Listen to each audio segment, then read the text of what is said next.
Sobat Survivor, selamat pagi dari Kalimantan Utara. Kita di rumah Pak Jumiran dan terasa spesial kali ini karena kalau biasanya saya menginap sendiri, kali ini saya ditemani oleh orang-orang spesial ini. Kita masuk dulu ke dalam. Nah, ini kebetulan sudah bangun sebagian ini. Nah, ada Pak Abadi, Pak Ahmad Yani. Iklannya Kongguan.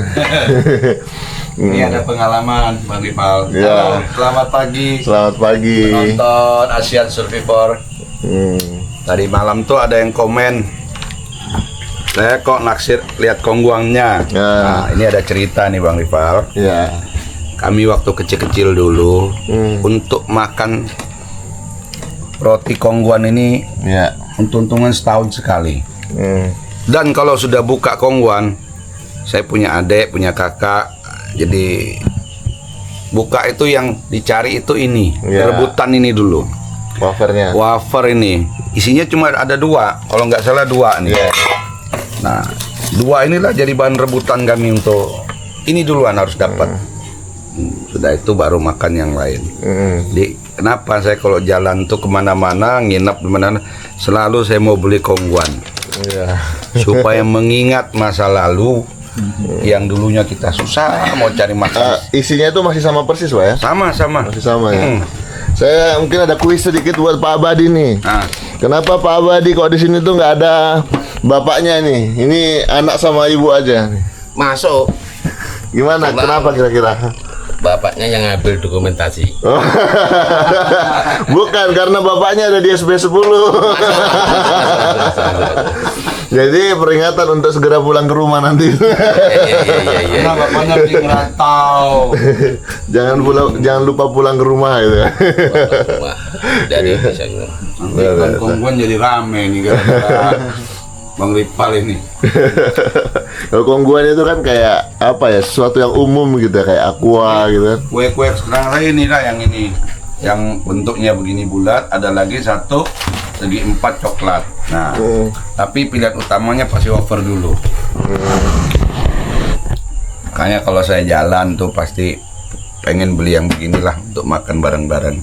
Iya. Mengingat masa lalu. Ingat masa lalu ya. Apalagi disuguhkan bersama dengan teh ini kebetulan Terima di sini ada. kasih Lot Jumiran. Kita sarapan pagi suasana di Transmigrasi SP10. Mantap. Pak Jum, gimana perasaannya Pak Jum dikunjungi orang-orang spesial ini Pak Jum? Ya, perasaannya ya senang sekali bapaknya. Saya juga nggak ngira bahwa Pak Asa dan Pak Ahmad Yani juga Abadi. Pak Abadi bisa nginep di sini. Nggak nyangka gitu. Ya, terima kasih atas kunjungannya sedulur-sedulur kita dari Tanjung Selor. Ya tempatnya ya kayak gini. Itu aja. Tapi kalau seperti Pak Yani kayaknya sudah biasa masuk-masuk lokasi seperti ini Pak ya? Biasa dulu. Setahun ini belum pernah lagi.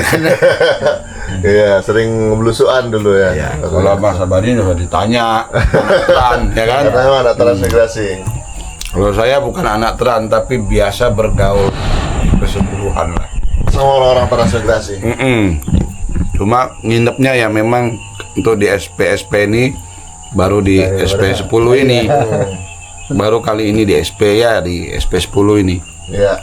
Jadi kan memang kita ada rencana kan, maksudnya ada sesuatu yang ingin kita sampaikan ke warga terkait program sosial kita.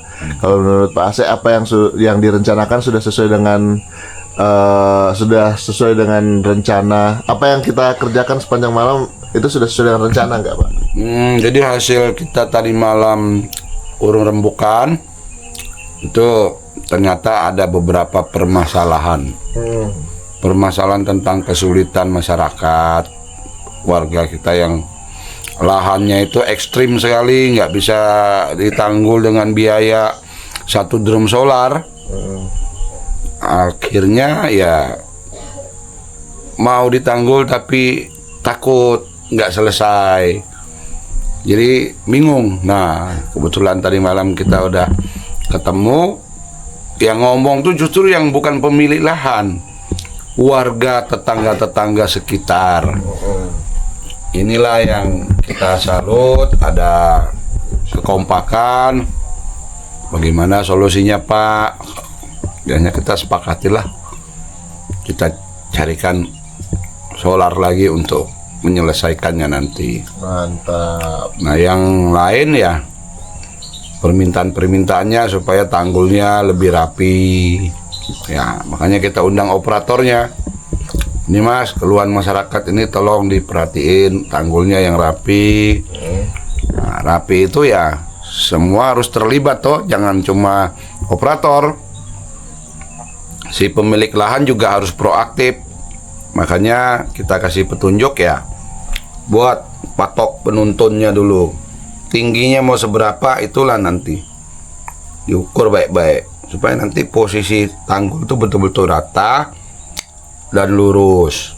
Galian paretnya karena persiapan untuk mina padi, galian paretnya dikasih dalam 1,5 meter.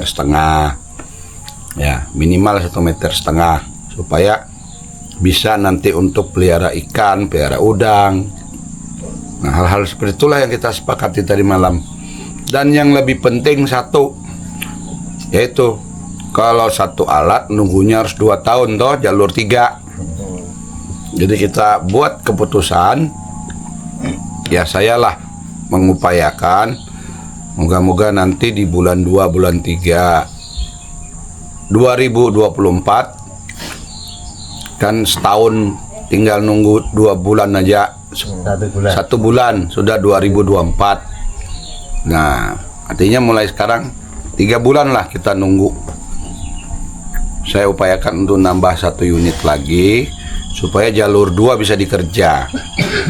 Artinya kalau jalur 2 dimulai, berarti alat ini nanti posisinya dekat-dekat 1 tahun pada selesai semua. Karena satu jalur itu kurang lebih memakan waktu 9 sampai 10 bulan. Iya. Ya.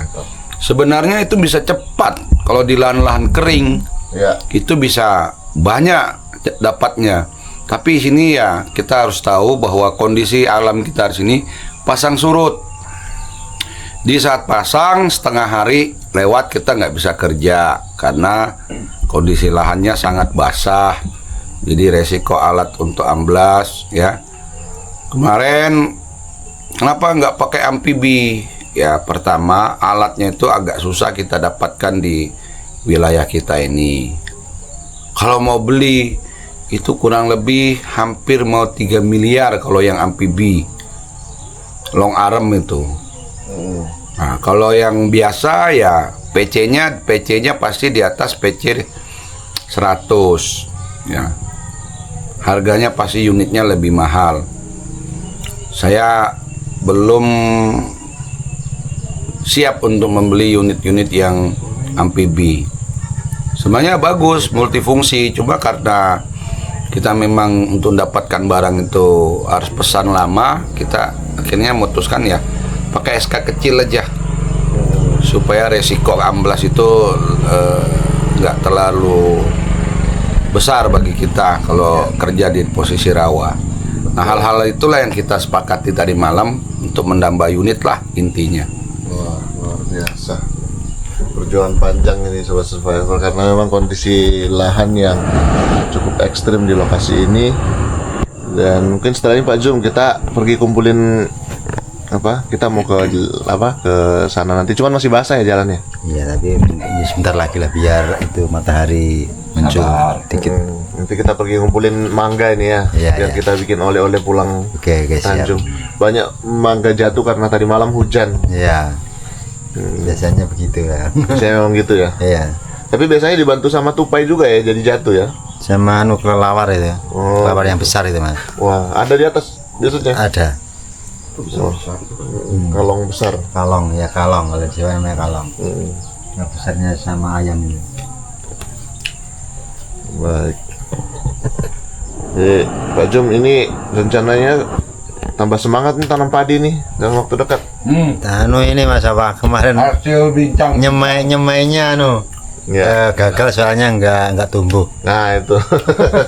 Jadi hasil bincang-bincang kita tadi malam setelah sebelum bubar ya, ada 4-5 warga yang gagal tanam karena kondisi bibitnya nggak tumbuh. Ya, nggak tumbuh. Jadi dalam waktu dekat ini kita akan carikan bibit IR 42. Itu mungkin dari Inpari 42. Seperti yang dulu pernah kita adakan di SP1 Ya. tahun lalu.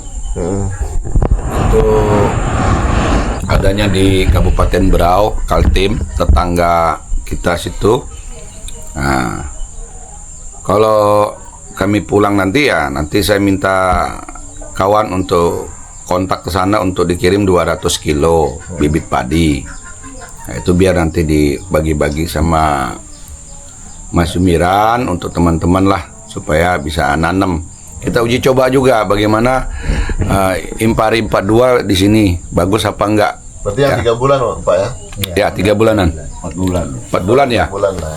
Saya taunya Impari 32, mungkin ada yang di atasnya lagi ya, varietas di atasnya lagi ya Pak ya? Impari 42. Itu kan memang dikenal tahan asam, tahan lahan asam lah gitu. Cocok lah di lokasi ini. Cuma itu kemarin di SP1 itu Tanjung Buka juga SP1 waktu nanam itu ternyata sangat disuka sama tikus. Nah, sukanya ini ya itu mungkin tidak sesuai SOP lah untuk Pengolahannya. pencegahan hama tikus. Harusnya waktu sebelum nanam ya itu racun tikus kleret itu ya apa? Lerat. Itu ditaruh memang sudah. Jadi sebelum nanam ya tikusnya dibasmi dulu supaya siklus tikus itu pada saat kita nanam anaknya sudah enggak lahir karena sudah yang gede-gedenya udah dibasmi. Tapi ya banyak problem juga lah selain pemberian racun tikus itu mungkin tidak sesuai waktunya. Karena kalau kita kasih di saat sudah padi tumbuh dan berbuah, ya tikus lebih memilih yang seger toh, milih yang daun-daun muda maupun buahnya itu. Malas mereka mau makan racun ya kan. Nah, yang kedua ya tetangga-tetangga kiri kanan kita nggak serentak pada nanam. Ya, kalau nggak serentak ya resikonya lahan-lahan yang tidak ditanam menjadi sarang tikus. Itu. Jadi harusnya memang serentak. Dua, kita nanamnya itu ya memberikan racun tikus itu pada saat kita sewaktu belum menanam. Itu yang paling bagus. Demikian. Iya. Mantap. Jadi ini gimana nih Pak? Nanti dapat support bibit ini. Banyak yang gagal. Kemarin juga saya bingung kasih jawaban ke petani seperti Pak Kumis yang gagal bibitnya. Nah ini kalau poinnya misalnya nih 200 kilo tuh berarti bisa per warga itu bisa dapat berapa untuk lahan 1 hektar itu? 20 lah. Ya udah 25. 25 kemarin. 25. Iya. Oh. Ini kan yang Bisa enggak tumbuh itu saya Pak Kumis, terus Mbah Sukati, Mbah Gendut. Terus nanti kalau bisa ya dikasih ke orang lain lah. Mudah-mudahan dalam minggu ini sudah ada lah. Iya ya Pak. ya, bisa diantar dan bisa Nanti pagi nanti kita sambil mau pulang telepon sama teman yang kemarin bantu beliin, kirim begitu datang langsung kita serahkan. Nanti biar diurus sama Mas Ripal aja ya. Iya ya Pak. Ya, jadi bisa jadi konten kita liput perkembangannya mulai dari tanam, pembibitan sampai Sampai panen. Iya. Mantap. Dipanen Kalau itu bagus, ya udah.